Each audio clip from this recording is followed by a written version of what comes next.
全观众朋友来看这台北艋舺地区的艋舺大拜拜，也就是艋舺青山王文化节，对拜三暗时开始有3天的暗访，规个艋舺地区是闹热滚滚，人吵。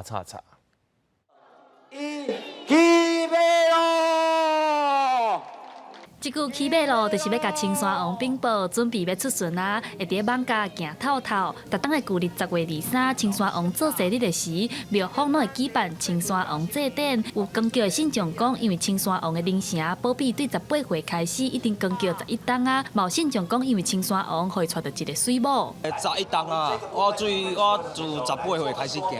迄时阵有甲青山王下愿，祈求讲有一段好的姻缘，然后求好了。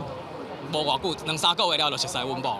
艋舺青山宫建庙到今一定168档的历史啊！伊就是艋舺当地重要的民间信仰。庙方表示，当初建庙是因为1854年艋舺地区流行瘟疫，泉州会换人赶紧甲家乡的神青山王请来艋舺，后来青山王就成为专门化解瘟疫的神。169档以来，总共经历4遍的大型瘟疫，拢伫艋舺。